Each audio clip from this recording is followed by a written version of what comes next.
And don't be watered down. We're not watered down. We're gonna prove that we're not watered down. I can't water it down.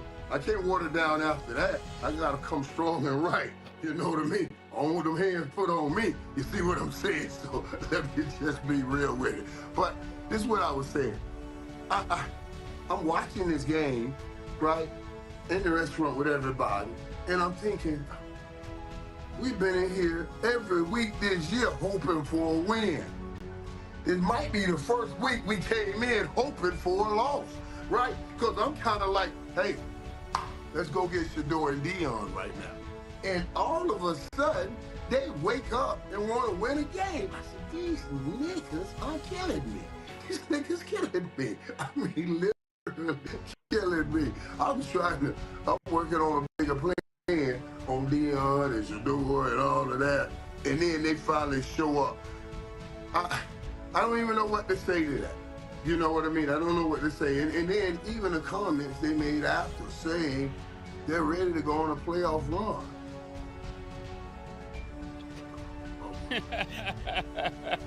Sound like you. Mike, it sounds like they take what a bad advice. That's what I heard. They're ready. Hey man, all right, man. They're going on a playoff run. This was one of those games, man. When you watched it first of all, watching the Commanders, you could tell Jaden Daniels finally getting healthy again because he was able to do some things. But man, I don't know. And you see other players start making plays. The Vontae Turpin play, that was a great play. You saw the Jalen Tolbert make some plays. So I like that part about it. You're starting to see some of these young guys come in and make plays because those young guys will be around. But it's a win. I don't even know how happy I am about it. I never in my life, ever in any way condoned, talked about, ever tanking. And soon as I get and start to capitulate, like, okay, maybe we just lose and get through this painful season, and so something rise up in them and they win a game. So I'm confused by it. I don't think it's going to lead to anything, but I know they'll be feeling much better over there. Coach McCarthy will be feeling much better, at least to get a win in. But I don't know if the win helped or hurt. I think it hurt more than it helped. I think any win that the Cowboys get, they should be celebrating. I mean, it is a 34-26 victory to a Commander team that's been very much wounded. Pause for the last 3 or 4 games. It seemed like they're sliding and pause in the wrong direction. These are those rookie woes we expected that happened with Jaden Daniels. I know I did, even though he's still playing fairly good. It's looking like he's getting introduced to the NFL now. You know, all of the rookie sensation pause is over, and now people are like, yo, welcome to the NFL. We're going to pick those plays. I'm finishing with the 2 interceptions. And the kicker can't be. I think this is the second time I remember him missing that field goal, especially after you get an 86-yard touchdown. I mean, you know, you definitely want him to get that extra 2 points. I was expecting him to get it. But, you know, this is what happened any given Sunday. And not to also add that when you I wrote it in my notes, that return for 99 yards on the kickoff, it just seemed like the Cowboys was in rare form for that game. And I don't ever expect to see it again until they get Dion or they get Shador, and Shador come out there and Shador. I don't ever expect to see it again. So Cowboys, enjoy this weekend. I don't ever expect y'all to win again until next year. But that's my take. I'm hard on Dallas right now. Wait, Mace got a point, right quick, guys. Mace got a point. Because the year we went 1-15, we were the worst team in the National Football League, couldn't beat a paper bag. We still beat Washington. I don't know how we said, and Washington was coming.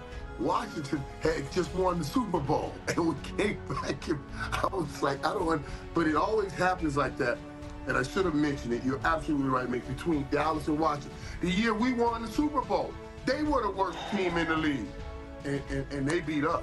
You know, it just happened to work this way, and it worked that way today. Gene Daniels played pretty good, though. Right? That's why I talked about him getting back to being healthy. But that kicker, hey, that kicker, if I'm watching, I want to kick him in his ass. All right?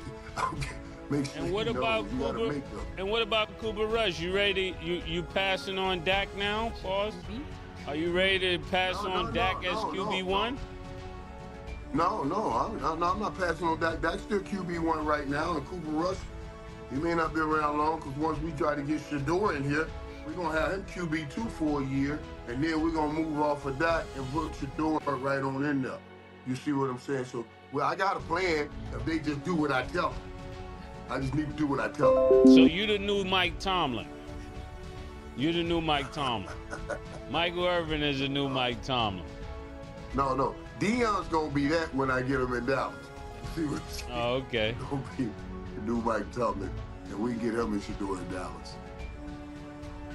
Okay, Cam, what do you think of the game?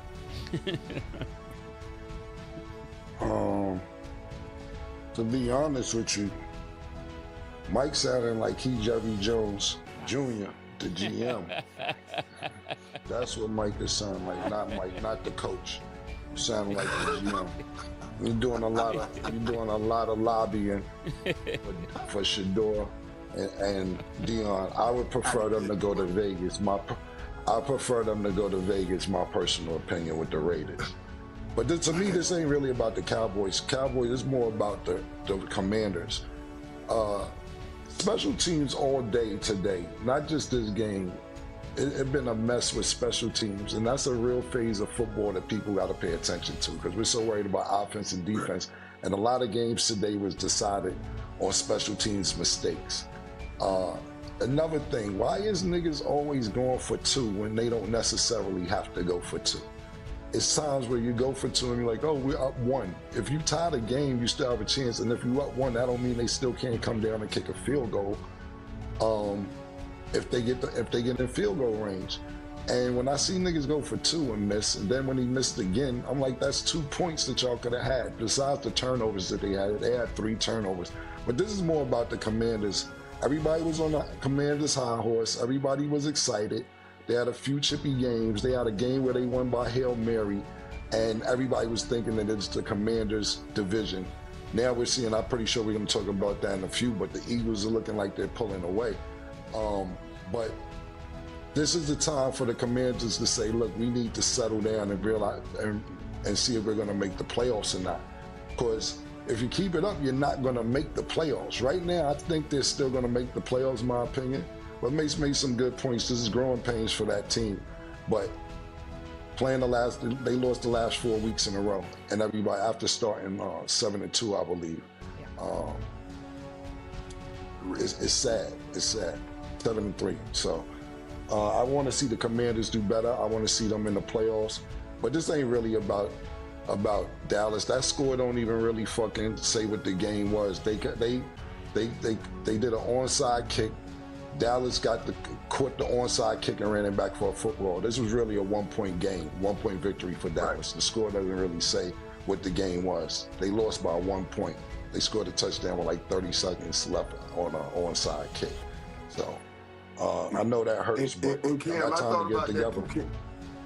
Cam, you're right on the special team, Cam. I thought about you today too when I was watching because remember earlier this year when we were talking about the onside kick, and I said, nobody gets an onside kick. Everybody was getting that onside kick today. I'm like, what's going on? Yeah. I saw 2 or 3 people get that onside kick. That you never get that onside kick. So, this was, and then you saw the returns. This was one of those odd days in special teams. Yep.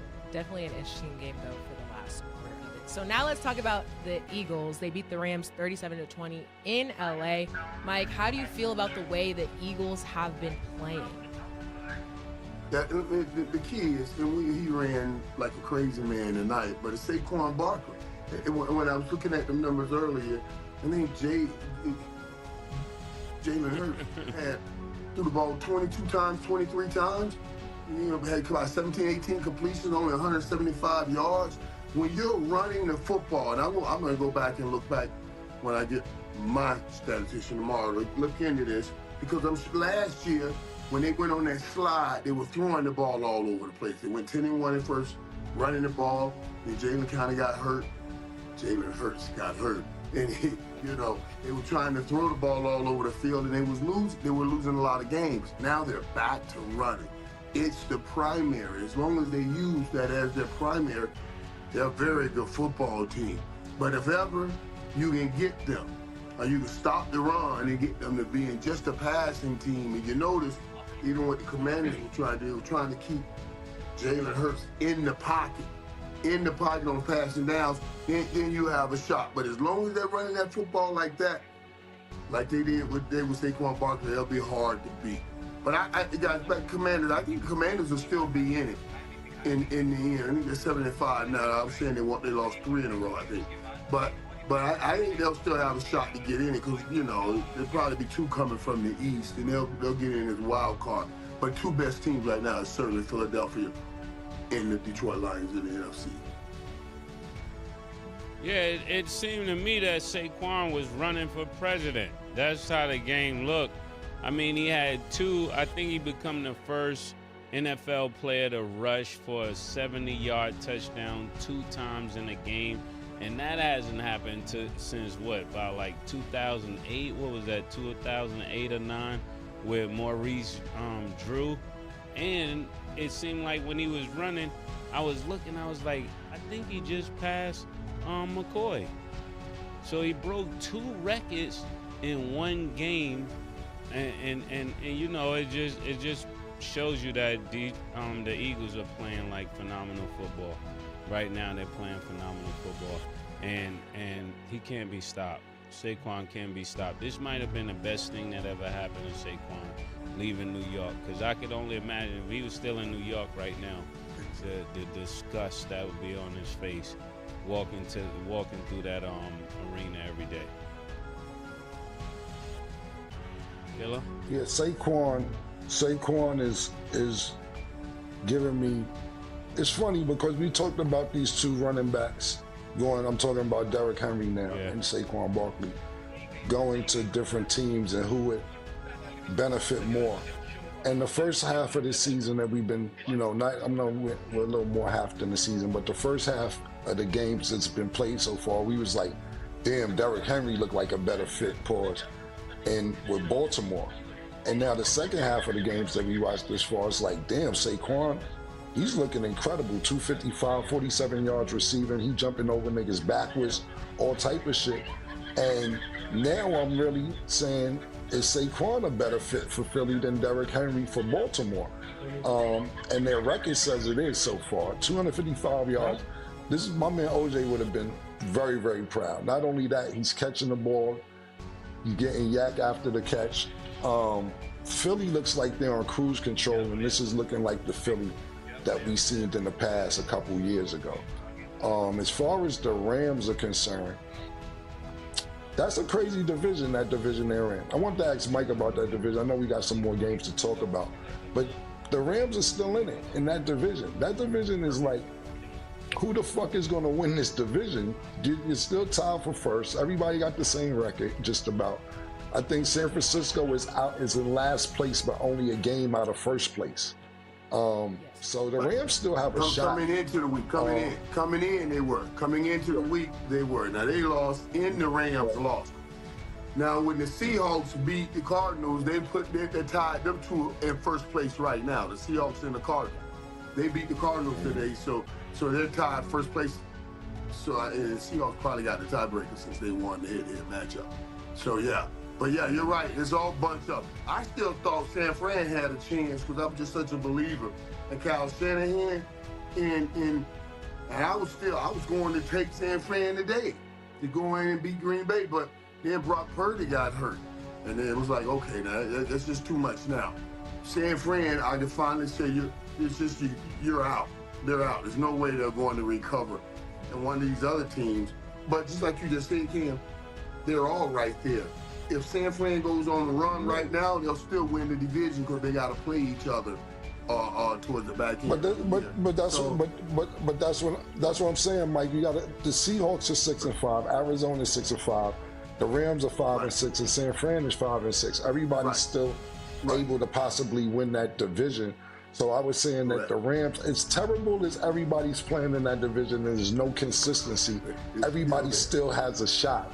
Everybody still has a shot. And if I had to pick somebody, I'm going to pick San Fran because of injuries, because there's no continuity. McCaffrey, like, it's unlikely shit going on. Even I know we'll talk about San Francisco when we get to that game. I don't want to get too much into the games because we have to talk about them. But as far as that division is concerned, the NFC West, it's still up for grabs if you ask me.